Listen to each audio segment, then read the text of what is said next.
Before we get into the video, could everyone please subscribe to my channel? Thank you so much. The porch light was off when I pulled up in the driveway. My heart thudded in my chest, a mixture of exhaustion and growing frustration tightening my muscles. This wasn't unusual anymore. Emma had been distant for months, nights out with friends, 1,000 excuses, and a wall of secrecy that kept me on edge. I stepped into the house, the silence greeting me like an old adversary. The faint scent of her favorite perfume lingered in the air, but she was nowhere to be seen. A half-empty coffee mug sat abandoned on the kitchen counter, lipstick smeared on the rim. "Emma." My voice echoed through the empty rooms. No response. I made my way to the living room, where the glow of her phone screen lit up the couch. I froze. A text notification flashed across the screen. "Can't wait to see you again tonight." It was incredible. My breath caught. My hands clenched into fists as a torrent of emotions surged through me: rage, betrayal, but most of all, an icy, determined resolve. This wasn't the first sign. Over the past year, I had noticed her detachment, the growing divide between us. Every time I tried to bridge it, she brushed me off, promising it was just work stress or a need for space. But this was undeniable. I picked up her phone, scrolling through the messages, each word driving a knife deeper into my chest. Chris was his name. The conversations were flirtatious, loaded with hidden meanings and rife with betrayal. The final message was the worst: "See you at the Golden Vine tonight. Can't wait to hold you again." My vision blurred as the weight of the truth settled in. She wasn't out with friends, she was with him. I sat down, my mind racing. For years, I had been the constant in her life, the one who supported her dreams, stood by her through every storm, and now she had thrown it all away. But I wasn't going to let her destroy me, not without consequences. The seed of a plan began to take root. I wasn't just going to walk away. If she wanted to gamble with our life, she would learn the hard way that some losses are irreversible. I reached for the stack of papers I had been preparing for months, the divorce documents. Alongside them lay a detailed ledger of every financial safeguard I'd put in place, ensuring that if this day ever came, I wouldn't be the one left in ruins. This was no longer about saving our marriage. This was about saving myself, and it was about making sure she understood exactly what she had lost. I spent the rest of the night in a blur of action, fueled by adrenaline and a cold, simmering anger. I couldn't allow emotions to cloud my judgment. Everything had to be meticulous, calculated, and irrevocable. If she had decided that I wasn't worth her loyalty, then she would face the weight of that decision. The EP was simple. I left the divorce papers on the kitchen counter alongside a velvet box containing her engagement ring. Beneath them, I placed a handwritten letter. Every word was deliberate, reflecting the pain of my realization while making it clear I was no longer willing to be a victim of her deceit. "Emma, for years I've loved you more than words can describe. I believed in you, stood by you, and hoped that you'd choose us over fleeting distractions. But love isn't enough without respect and commitment, and your actions have shown me where your priorities truly lie. I won't beg you to change. If you still want a life with me, you'll know where to find me. I'll be waiting at the Pinewood Suites, room 304, until 5 p.m. this Friday. If you don't show, I'll know we're done. The papers are final. Think carefully before you make your choice." After placing the note where she couldn't miss it, I took the next steps to secure my future. The financial safeguards I'd put in place over the past few months were activated. Joint accounts were closed, assets moved into untouchable accounts, and I canceled every shared subscription and payment tied to my name. If she wanted freedom, I would give it to her, but not at my expense. By morning, I was checked into the Pinewood Suites, the weight of my actions settling over me. Despite everything, a part of me still hoped she would come. I'd left her the choice to meet me halfway, even after her betrayal. But as the hours ticked by, my hope dimmed. Friday arrived, and the clock in my hotel room seemed to move slower with every passing second. At 4:30 p.m., I sat by the window, staring at the street below. Was she on her way? Did she even care enough to try? By 5:30, it was clear she wasn't coming. I stood, every emotion boiling to the surface: anger, sadness, and finally resolve. She had made her decision. Now it was time for me to move forward without her. I left the hotel and returned to our now empty house. The quiet was deafening, but it didn't bother me. I wasn't staying here. The realtor was already lined up, and the house would be listed within days.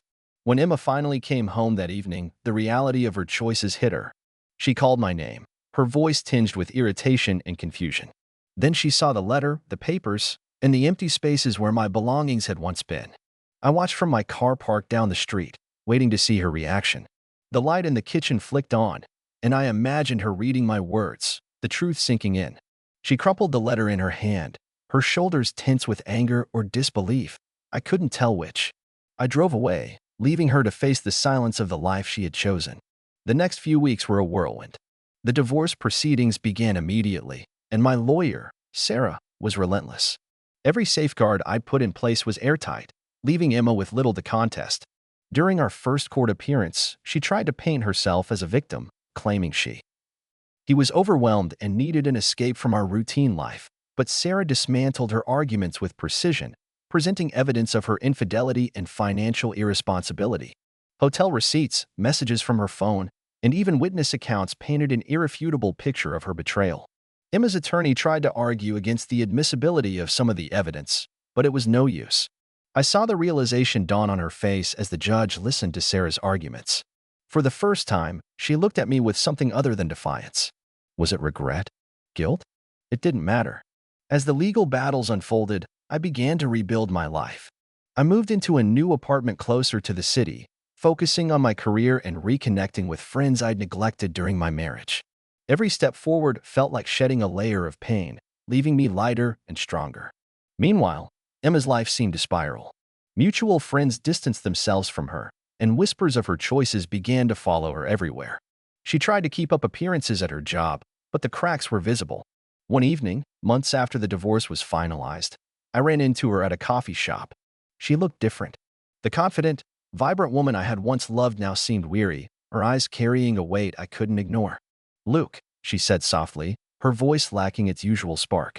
I nodded, keeping my response curt. "Emma," she hesitated, as if searching for the right words. I wanted to say I'm sorry for everything."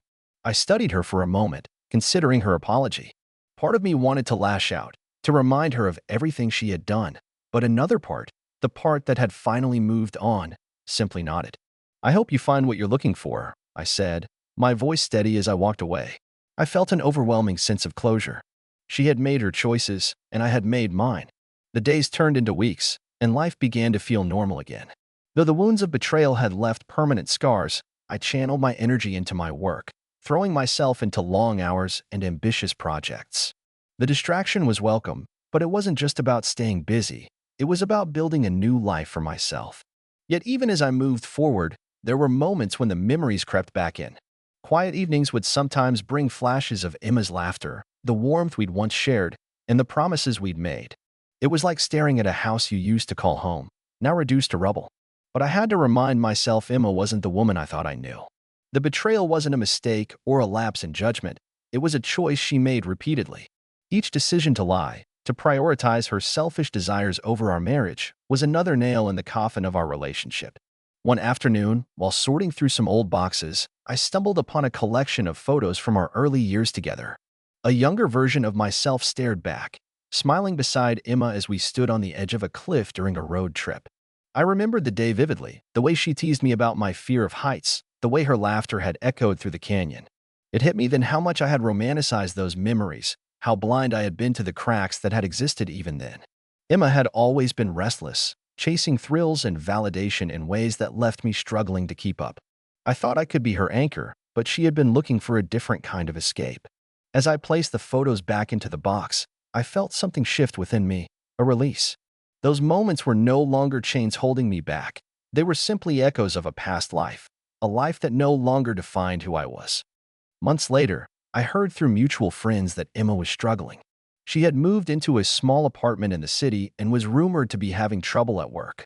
Her once vibrant social life had dwindled, and she seemed lost. A part of me wanted to feel vindicated, to revel in the fact that her choices had led to this. But instead, I felt something unexpected: pity. She had thrown away everything we had built together, only to find herself more alone than ever. One day, I received an email from her. The subject line was simple: "I'm sorry." I debated whether to open it. Did I want to give her the satisfaction of knowing I had read her words? But curiosity won out, and I clicked. "Look, I know I have no right to ask for your forgiveness, but I need you to know how sorry I am.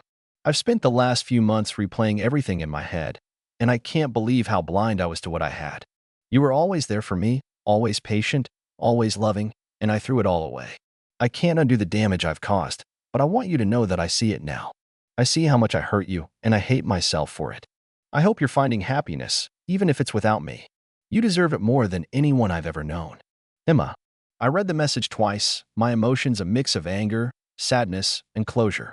She was right. She didn't deserve forgiveness. But in that moment, I realized I no longer needed to carry the weight of her betrayal. I didn't reply. There was nothing more to say. Over time, the pain of Emma's actions faded into the background. I began to build a new version of myself, one that was stronger and more self-assured.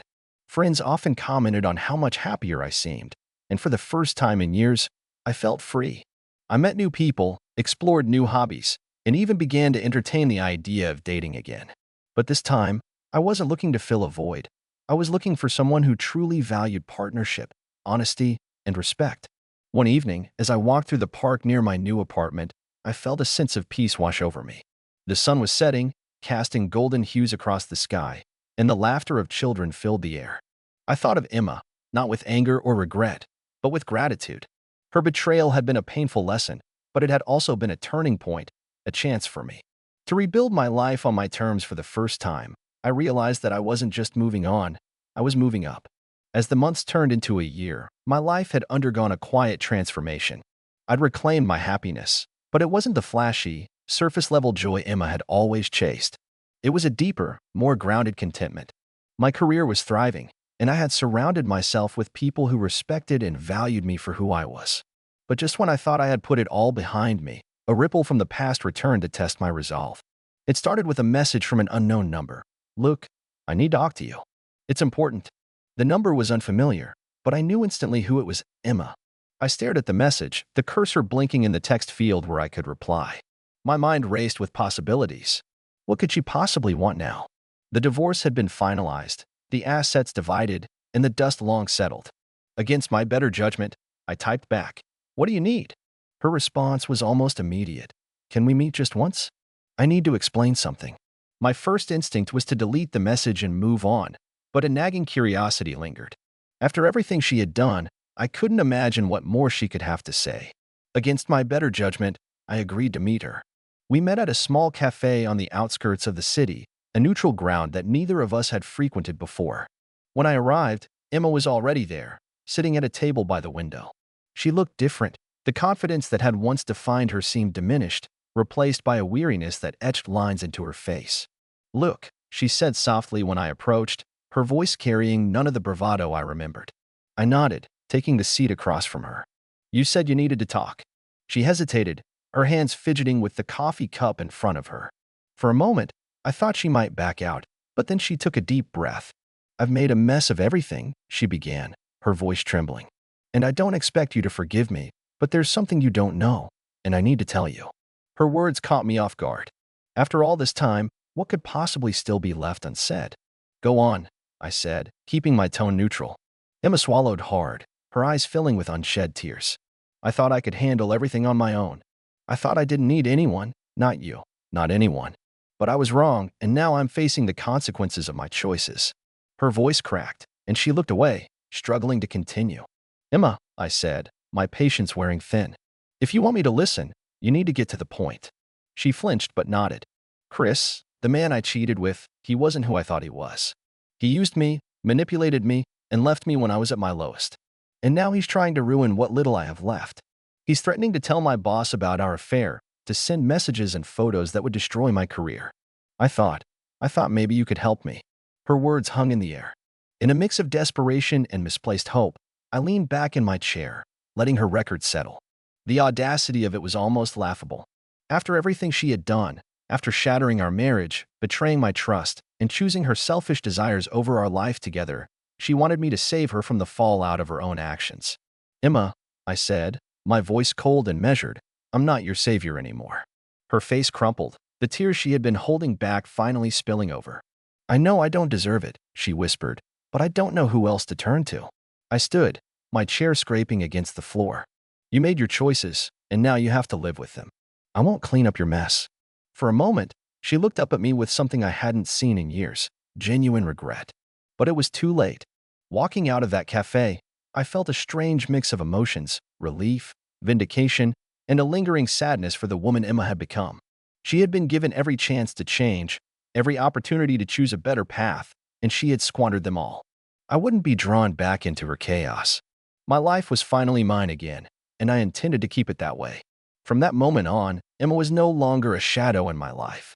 Whatever battles she faced were hers to fight. I had built something stronger, something unshakable, and no ghost from the past could take that away. This was my second chance, a life free from lies, betrayal, and misplaced loyalty. And for the first time in years, I was truly at peace.